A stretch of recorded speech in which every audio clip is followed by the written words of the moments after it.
Day 3.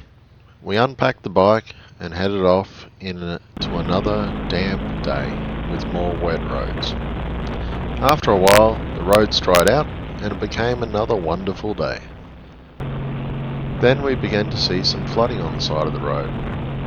And later, you guessed it, more roadworks. It was turning into one of those days. We pulled into Wyalong for fuel and then checked out a glass gallery. After a bit of a look around, we continued on. At 11:50, we came across an area that had been flooded just enough to start encroaching onto the road. And at around 12:25, we pulled into Rankin Springs for a short break. After a bit of a stretch, we continued on. We passed more of the yellow bushes and continued on towards our next stop at Gilgowrie. We shot through Gilgowrie before we knew it, so instead of having a stop, we just kept going. After a bit, we passed our first canola fields. They sure do add some colour to the landscape. As we continued on, the trees on the side of the road gave way to a vast open land. And soon enough, we arrived in the town of Hay. We pulled in for fuel and had a bite to eat. We continued on across the Hay Plains.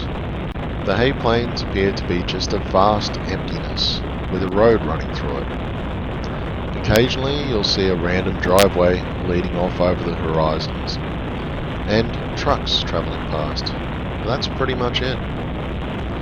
After about an hour of this, we got to the other side and continued into Balranald. We pulled into the Stewart Motel and unpacked the bike.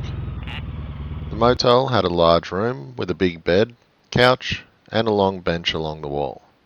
The shower in this motel was amazing. The water pressure was very, very strong and was great for relaxing the muscles. Day 3, done and dusted. Day 4. We decided to have a sleep in, then packed up and headed off. Balranald was an interesting place. They had frog imagery throughout the town, in the pavers, on the sidewalk, and even a large metal frog sculpture called Swampy, a southern bell frog who inhabits the region. These frogs had once been widespread throughout southeastern Australia, but its population is now small and fragmented, having disappeared from 80% of its original range over the last 40 years, and are now an endangered species. Anyway, on with the day. It was a bright sunny day, and we merrily rode along towards Oyen. Along the way we headed through Robinvale, then onto a highway that looked like it had seen a bit too much sun and had the colour bleached out of it. That being said, the road surface was actually not bad at all. After a while, the road got some colour back into it. We stopped at Yowen for some fuel, then continued on through town and back onto the highway. We passed through a couple of towns that had boarded up shops. Apparently this is due to issues arising from the Rona. Anyway, we continued on, and a bit after 1 PM entered into South Australia, passing the Welcome to SA sign. We then ran into a quarantine checkpoint.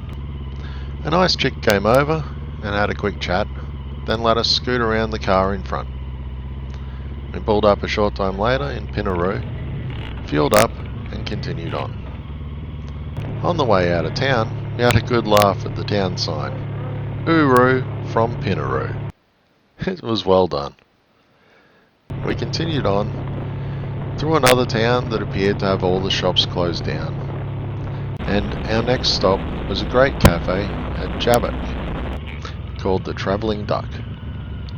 We had a great feed and chat with the owner, then continued on. Onwards we went, and after a while we left the bushland type landscape and found ourselves entering into a modernish town, Karoonda.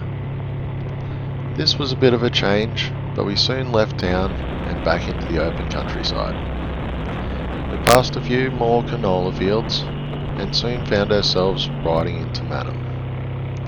After checking into the Big 4 caravan park and unloading the bike, we grabbed some food from the shops and called it a day. Day 4, done and dusted.